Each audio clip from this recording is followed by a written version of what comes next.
আসসালামু আলাইকুম ভিউয়ার্স, দেশি রান্না চ্যানেলে আপনাদের স্বাগতম। আশা করি সবাই ভালো আছেন। ভিউয়ার্স, আজ আপনাদের জন্য খুবই সহজ একটি মাছের রেসিপি নিয়ে এসেছি। চলুন শুরু করা যাক।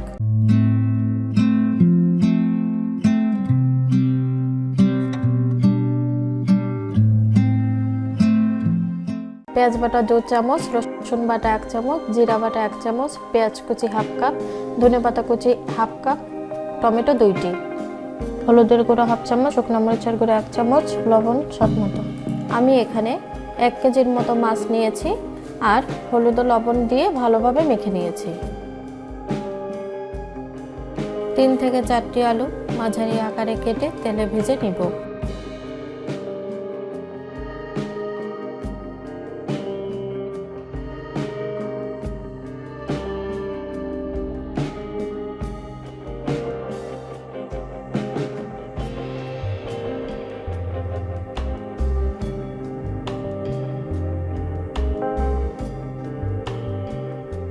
প্যানটি গরম হলে 5 থেকে 6 টেবিল চামচ তেল দিলাম।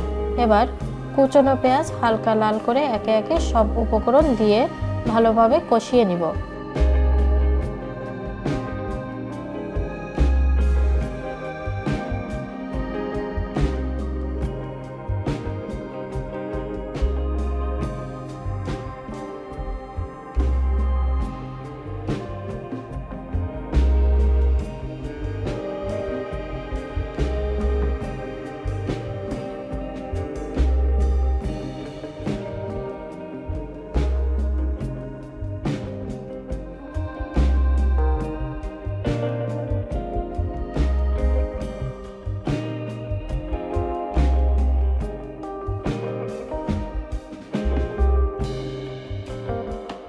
2 থেকে 3 মিনিট পর সব উপকরণ ভালোভাবে মিশে গেলে 2 কাপ পানি দিব।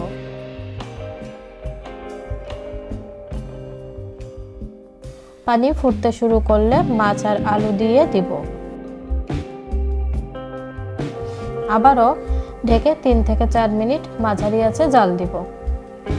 পানি গাঢ় হয়ে আসলে ধনেপাতা কুচি দিয়ে 1 মিনিট ঢেকে নামিয়ে নেব। হয়ে গেল আমাদের আজকের আলু দিয়ে মাছ ভুনা। ভিডিওটি ভালো লেগে থাকলে অবশ্যই একটি লাইক দিবেন আর পরবর্তী ভিডিও দেখার আমন্ত্রণ জানিয়ে আজকের মতো এখানেই শেষ করছি। আল্লাহ হাফেজ।